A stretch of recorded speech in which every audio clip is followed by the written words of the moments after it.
За MNT код гээд цувралын ээлж дугаар хэлж байна.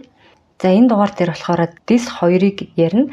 Тэн дээр болохоор Буурт Чингис Хоон Марал хоёрын дундаас гарсан Батж хааны хөвгүүн Тамаачи гэдгээс эхлүүлээд К2 чүү хүртэл 8 үе явж байгаа. Дис 1 2 нийлээд Чингис хааны өвөг дээдсэн юм 9 үеийн тухай эхний 2 дис нь байдгийм байна. Яагаад ингэж заавал 9 үеэр ингэж тасалж 1 2 дисийг бичсэн байна гэхээр тухайн газар нутагта төлжин бүрэлдэснээр баталжээ. 9 үе яваад ураг салдгаа өгүүлжээ.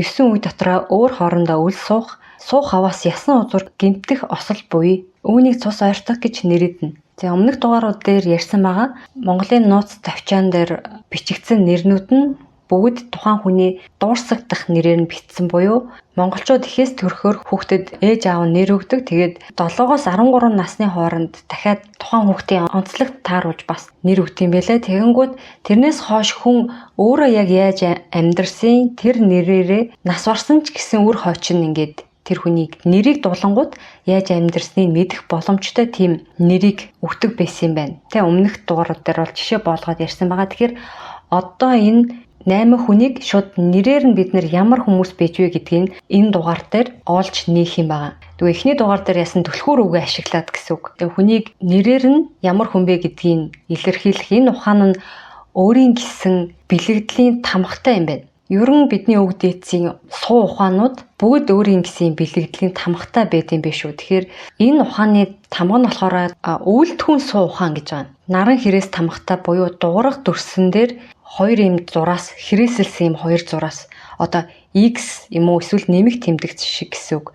За тийм тамга байх юм бол наран хэрээс гэх юм байна. Тэгээд энэ цаад суу ухаан нь болохоор өвөлтгүн суу ухаан, зүүр цэцэн үг нь болохоор юу тарин түүнийгээ хураана гэж. Амьдралынхаа турш ямар зүйлсийг хийн яг тэргээрээ нэрлэгдэнэ. Үр хойч маань тэр юу хийсэн үйл үртэй маань нэвт шуфт ингээд те холбоотой амьдрнаа гэсэн утгаар хэлж байгаа юм байна. За тэгэхээр эхнээс нь эхлүүлээд Батачи хаан гэдгийг болохоор өмнөх дугаар дээр ярьсан байгаа те. Бат эрчимд хан хөвгүн гэж байгаа. Бат гэдэг чинь бол яг бүх батын бат. А гэдэг маань юмыг ихсгэж байгаа гэсэн үг. Аатай сайхан гэж ярьдаг те. Тэгэхээр А гэдэг нь бол ихсэж байгаа. Чи нь болохоор эрчим хэм гэж байгаа. Тэгэхээр бат эрчимтэй хан хөвгүн гэсэн тийм хүн байсан болж таарж байгаа. За там аачи гэж байна. Тэгэхээр там нь болохоор догшин ширүүн гэдэг утгатай гэж байгаа. Аачи нь бол сая гарсан те. Догшин ширүүн эрчим хэмтэй гэж байна. Тэгээ энэ дээр ингэсэн байна бас. Тамаачаа нь бол бас маш шудраг үр байжээ. Гэвч тэрээр өвлийн үрээр төрсөн үр тул удамшлын холбоон сайнж сүнс нь олиггүй аж. Иймээс эцэг ихтэй ядаргаатай тамийн ачаа мэт байсан учраас улаачийн хувьд там ачаа хэмээн тодтгоо гэж байна. Улаач хүн байсан байна. Гэхдээ тийм жоохон олиггүй дүүл хүн байсан гин. Тэрээр хичнээн шудрагч хүмүүний мууд дуртай, хэрцгий замтай бөгөөд амьд байхтай хүмүүний махаар хооллож үтсэн нүгэлтэй гэж байна. За тэгэхээр тэрэнд нь зориулаад нэр нь ийм Тамаачи байхан те догшин ширүүн ээж аавдаа тамийн ачаа мэт хүн байсан гэдгийг нэрэнд нь ингээд оруулаад нэрийг өгчөж байгаа гэсэн. За дараагийнх нь болохоор 20 чи ар мөргүн гэж байгаа. За 20 гэдэг үг нь болохоор хүний нэрэнд орчхоор гарын болоод хөлийн бүх хуруудаа ашигладаг, ажилтай хүний нэрэнд оруулдаг тоо заасан утгатай үг юм байна. Тийм их хөдөлмөрчтэй урд үтэй гэсэн утгыг илэрхийлж байгаа маань 20. За ар гэдэг нь болохоор үр хойч ирээдүйд их өв үлдээснийг тодтолно гэж байна. Эдийн болон эрдмийн аль нь ч байж болно. Ард нь мөргүн гэж тодтолсон учраас үр хойчтой үлдээх тийм их юм хийж бүтээсэн мэрэгэн дээдс байсныг бол тодтолж байна гэж байна. Дараагийнх нь уужим борохул. Уужим гэдэг нь болохоор яг хуу салгах юм бол уун зөв, жим нь болохоор зам. Нийлхээрээ уужим буюу агуу сэтгэлтэй те уужим сэтгэлтэй гэдгээрээ явж байгаа юм байна. Борохул гэдэг нь болохоор эцэг ихээс өгсөн нэр нь явж байгаа гэж юм. Тэгэхээр өөрийн өгсөн төрлөх нэрээрээ эгэл даруй амьдарсан. Одоо тийм их гавьяач байхгүй, тийм их гайтайч юм хийгээгүй. Энгийн амьдарсан за ийм хүн юм байна. За уужим борохолын хүү салкав чихүү. За сал гэдэг үг нь болохоор нялхамсаг гих утгатай. За энэ кав гэдэг үг. Дээрээс нь күү, бихи гэдэг ийм үгнүүд нэлээд давтагдсан энэ нэрнүүдээр энэ хэдийг чиглээд авчих хэрэгтэй. За кав гэдэг нь болохоор дандаа улаач хүмүүсийн нэрийг ялангуяа бүү чадамж нь нэлээд сайн хүмүүсийн нэрэнд кав гэдэг үг ороод байгаа. Дээрэс нь бэхий гэдэг үг орно те. Сорхугтан бэхий гэдэг чинь бас бүү чадамж өндөртэй хүн байсныг илтгэж байгаа. Хүү гэдэг нь болохоор ийм альва тэр мэдлэг чадвараа түмэнд түгээн дэлгэрүүлэгч гэсэн утгаараа хүү гэж орж байгаа. Чи гэдэг бол эрчим хэм. За Чингис, Монгол гэдэг үгнүүд бол ямар ч хувиралтгүй өдий болтол явж ирсэн. Ийм хоёр үгнээс бүтсэн. За энэний утгыг бол өмнө нь тайлбарсан байгаа. За тэгэхээр саний ярьсан энэ хэдийг мэдчихэхэд ерөн бол энэ нэрнүүдийг нэлээд гайгүй уншиж ойлгох чадхаар болчих юм байлээ. За тэгэхээр Салко Чику гэдэг нь юу гэсэн үг болж таарж ин гэхээр зөөлөн сэтгэлд хүүхэд авирт бөө багш. За ийм хүн байсан байна гэсэн үг. За энэний хүү их нүд гэж юм. За энэ болохоор шууд утгаараа 5 нүдтэй хүн гэж хэлж байна. Дээрээс нь хоёр дахь утга нь болохоор асыг харсан гүн бодолтой гэдгийг нь тодтогч байна. Түүний хүү Сим Сочи гэж байна. За Сим гэх нь зөөлөн явдалт. За Симхэн гэдэгтэй бол ойролцоо утгатай гэсэн үг юм те. Дуу цөөтэй гэх бас утгыг илэрхийлдэг гэж байна. Соо нь болохоор элдвтэй гэх утга. Сонин хачин гэдгийн соо байгааз. За тэгэхээр дуу цөөтэй даруй боловч бусдаас онцгой шидийн үр төрсөн гэж байна. За тэгэхээр бусдаас онцгой нэгэн байжээ. За Као Эрчо. За нөгөө Као ч юм байж байна. Энэ мэдээж улаач бөө чадамж өндөртэй хүн гэсэн үг. Тэгээ Као нь болохоор хар гэдэг утгыг бас илтгэдэг гэж байна. Тэгэхээр зүүнний тэнгэрийн тахилч хүмүүн гэх утга илэрхийлж байгаа гэж байна. За тэгэхээр ийм онцлогтой хүмүүс байжээ гэдгийг ойлгоод авчлаа. Эдгээр дуурсагдах нэрнүүд нь болоос үйлцэн үйл өөрийн туулсан амьдралаар дуудах нэр дуурсагдах үзрийг тодлон буй ухаан юм аа. Ургийн хэлхийг удамшлын бичээсийг өвлөн төрж буй үрсийн мөр юм. Сайн эцэг эхээс төрж сайхан эсээс мэдлэвч өөрийн толгоогоороо энхэн эсээ удирдах замб тавиландаа энхэн эсийг туулсан амьдралаар хэрхэн байжуулж хэрхэн гутааж байсны мөр юм. Үүнээс өдөртөө үйлцэн үеийн үр болоод удамшилт ээл болоод хохиролт хүчин болон эсэнд хуралдаж ирэх ирээдүйн өрсөд гай болоод жаргалыг урин дууддаг болохыг илрүүлсэн үйлдэлийн онч нэрт суухаан төрсөн гэж байна. Өнөөдөр эсэн дэх мэдээлэл мэдлэг дэлгэрч эс чадавч танихыг мэдхийг хичээсэн хэн нэгэн үрдээ заяагаар болоод зовлонгоор нууцаа дэлгэх жамтай гэж байна. Тэгэхээр нөгөө өвөг эцсийн маань хийсэн сайн болоод муу бүх мэдээлэл бидний сүнс генд мэдээлэл нь бол хадгалаастай байдаг. Бид нэр хүсэх юм бол тэр мэдээлэлтэй холбогдож өөрт хэрэгтэй мэдээлэл бол авах боломжтой гэж байгаа. За тэгэхээр муу мэдээлэл ч гэсэн хадгалагдана гэсэн үг. Тэр маань бас бидний одоогийн амьдралд нөлөөлнө гэсэн үг болж таарч байгаа. За өнөөдөр чи хулгай хийх аваас булзаж чадсан байж болно. Өөхөх хүртлээр булзаж чадсан байж болно. Өгсөн хойно чин тэр өрийг амьд хүмүүн үл нэхэх авч эсэнд агуулгдсан энэ хулгай мэдээлэл тэр өрт хүмүүний үр хүүхдэд ойртох хаваас дахин сэргэж өрөө төлөхийг хүсэмжилж ажиллах бөгөөд эс чадах хаваас эс узуур нь бие хохироож эхэлдэг гэж байна. Эс узуур нь бие хохироно гэхээр хавдрын эс юм шүү. Өөрийнхөө хийх ёстой үүргээсээ өөр код агуулчаараа хүний эс чинь өөрийнхөө биений эсрэг ажиллаад эхэлдэг гэж байгаа. Өөрийнхөө биеийг хохироогоод эхэлдэг. Үүнийг өвлийн үр гэж эртнээс хэлжээ гэж байна. За жишээ нь амьд ахуудаа чи өрөөлийн хайртай амин ахтыг нь хулгаасан гэж бодъё. Эс баригцаар нас нөхчжээ. Гэвч ачин чин үед тухайн хулгай хийсэн айлынхаа хажууд амьдрах болж гин. Энэ цагт чиний ач тухайн айлтай ургалчихжээ. Эсэн сэрээд дурлан өрөө төлөхийг хүссэн нь тэр юм. Энэ цагт нэг герт орсон хоёр талын сүнс хэрхэн байхыг сэтгэх түгэ гэж байна. Эс таарах аваас ханилан суусан хоёрын амьдрал үгүй болно гэж байна. Эн чинь өвлийн үр. Хэрвзээ байгаль дэлхийд хохирол учруулсан байх аваас эннээс ч илүү үр нэхэгдэн эс бүхэн чинь чиний өр хүүхдийг зовлон дуурин дуудах болно. Зовлонгийн тэнгэрт төрчихлөө гэж гуниглан суух нь энэ юм. Алхам тутамдаа төлөөстэй учирч маш ихээр зүдэрнэ. Ингэж нарыг хэрэгслэх тэмдэгтийн утга гарнаа гэж байна. За энэ ухааны бэлэг тэмдэг нь наран хэрэгс гэж байгаа. За учир нь нартад хаач зүгтах газар үгүй. Нар тусах бүх газар чиний өвлийн үр сөөдөр лугаа дагнаа гинэ. За дис хоёрын нэрнүүд яагаад ингэж нэрлэдэг учрыг бол тайлбарлалаа. Одоо харин олон од давхцсан үед төрсэн хүүхдүүд ямар учиртай байдаг талаар Бүртжоноос Чингис хаан хүртэл Чингис хааны 22 өвөг дээдс явж байгаа. Эдгээр хүмүүсийн төрсэн онуудыг нь болохоор түүхчид таамагласан болоод онгодуудын хэлсэн онуудыг харьцуулаад ийм хийсэн хүснэгт байгаад байна. Тэгэд энэ хүснэгтийг ингээ ажигласан чинь та нар бас харах юм бол дийлийнх нь морь тэгээд нохоо жил байгаад байгаа байхгүй юу? Нийт 23-аас 9 морь 8 нохоо. За бар 3 байна.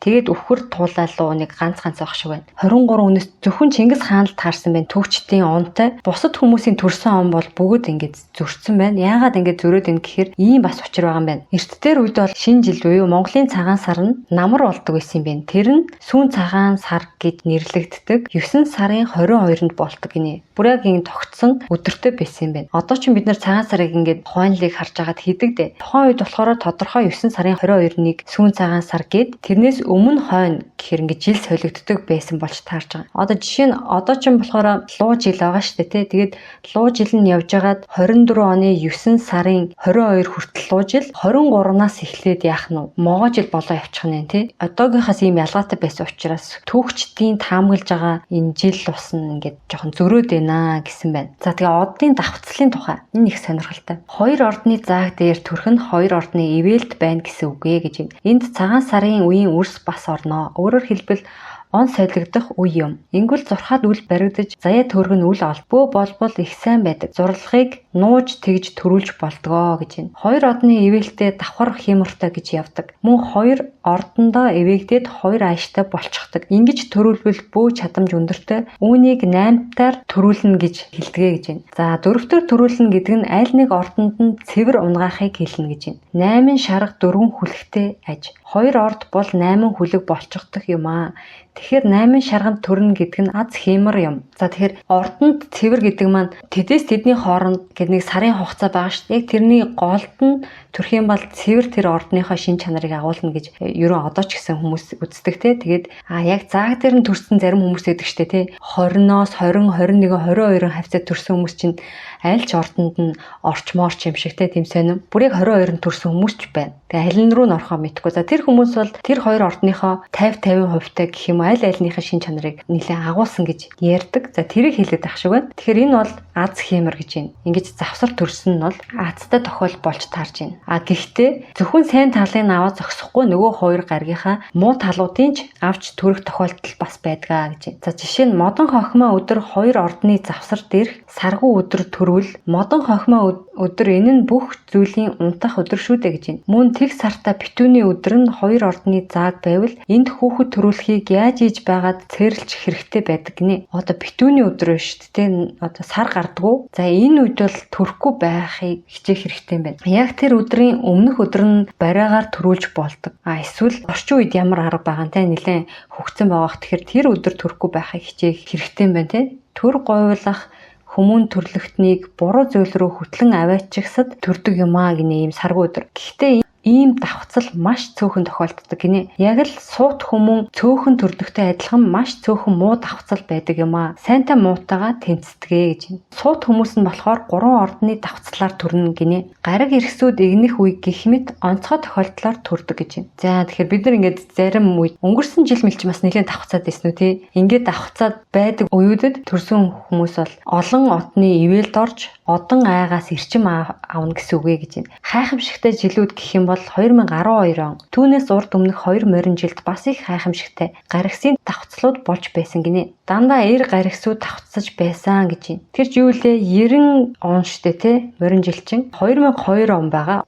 Тэгээд 2014 он одоо 2026 онд морин жил гарах гэж байгаа тийм. Ямар ч хэлсэн 90 он 2002 оны морин жилд их гайхамшигтай гаригсын давхцлууд болж исэн гэж шүү. 91 онд эрд зоригийн гаригсууд дэлхийд гурвалжилж орж ирж исэн гинэ. 91 онд ч ерөн бол дэлхийн нийтээрээ дандаа коммунист системийг эсэргүүцээ те ховсголууд болж исэн. Тэгэхээр дэлхий өөрөө тийм эрд зоригийн гариг иргэсийн одоо нөлөөнд байсан байж таарад байгаа юм байна. Тэгэхээр хүмүүс тухайн дэлхий дээр байгаа бүх хүмүүс тийм эрд зоригтой байх тийм эрчим хэм нөлөөлсөн байна гэсэн үг болж таарч байна те. За гомблууд морь жилийн эхний 60-даа буuna. Эхний 60 гэдэг нь их наран одны эвэл жил гэсэн үг. Энэ жил бол хоёр нарны хооронд байгаа үе гэж байна. Наран ижи их наран одон хоёрын хооронд дэлхий байгаа морь жил юм. Энэ хоёр байгаа цагт л умбал сүнснүүдийг буулгаж болдог. Бусад жил болдоггүй. 60 жилд нэг тохиолдно. Тэр нь дандаа морин жилд тохиолддог. Тэг яагаад манай саяны 23 хүн донд 9 морь байсныг бол энэчнээс бол ойлгох болохоор байна. Умбал сүнс гэдэг маань миний энэ одоо ном уншаад ойлгосноор бол өвөг дээдс нь ингээд зориудаараа сүнсний дээд түвшинд ингэж бэлтгэж явуулдаг. Тийм сүнснүүдийг хэлдэг юм байна. Тэр сүнс нь дэлхий дээр хүн болохоор онцгой үйл хэргүүдийг хийх зорилготой, ялангуяа олон нийтийг манлайлах онцгой чадвартай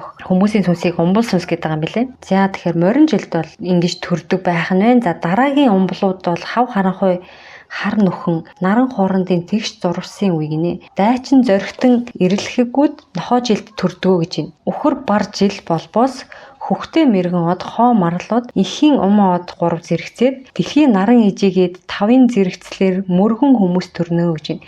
Мөр гүн гэдэг нь болохоор мэрэгэн одоогийн бид нар бол мэрэгэн гэж ярьдаг. Маш их оюун мэдлэгтэй тийм хүмүүс бол үхэр бар жил төрдөг. Ингэж дээдийн дээд умблууд морь жилд, дунд тэнгэрийнх нь нохоо жилд, баг тэнгэрийн умблууд үхэр бар жилд 60-даа ганц удаа л буuna. Тэнгэрийн умблууд нилээд цөөхөн гинэ. Одоогоор бол бараг 100-аад л умбал байгаа гэж байгаа юм. За ингээд л болоо.